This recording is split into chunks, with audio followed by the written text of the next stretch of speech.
Meu Brasil virou do avesso e o povo não tem liberdade. Quanta gente está sofrendo esta tal desigualdade. Meia dúzia come gordo e o resto passa vontade. Este salário da fome sufoca a humanidade. Neste planeta que gira, quem vai plantando mentira não pode colher verdade.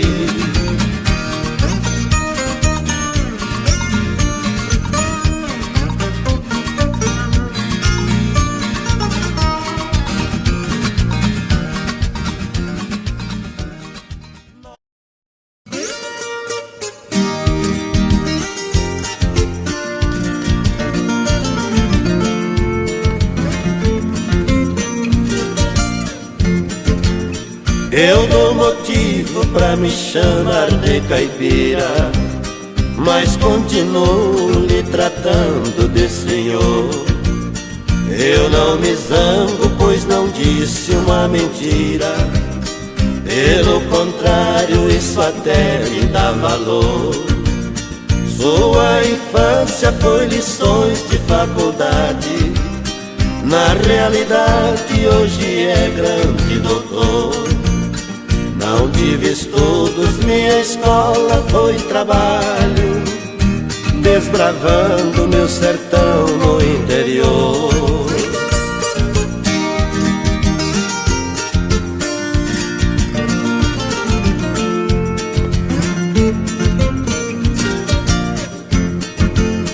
Foi importante eu ter feito esta viagem, pois conheci esta frondosa capital.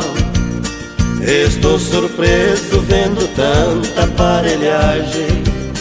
Para o Senhor tudo isto é normal.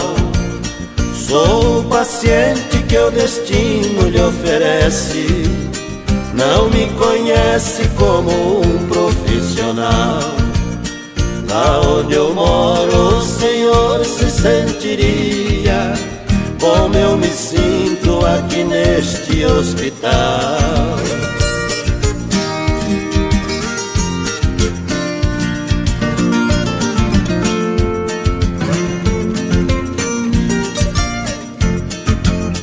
Lá eu domino aquele incêndio alastrado, que sempre um raio deixa fogo no espigão.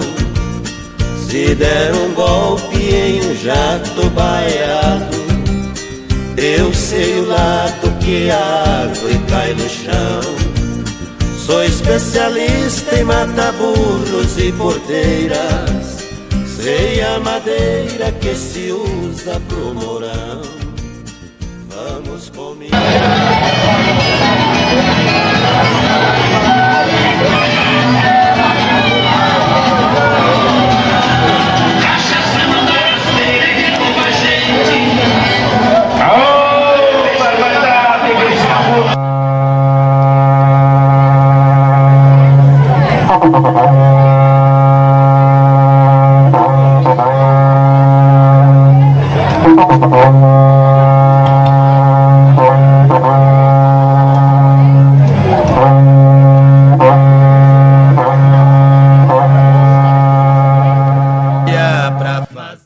Travessia, o capataz era um velho de muita sabedoria, as ordens eram severas.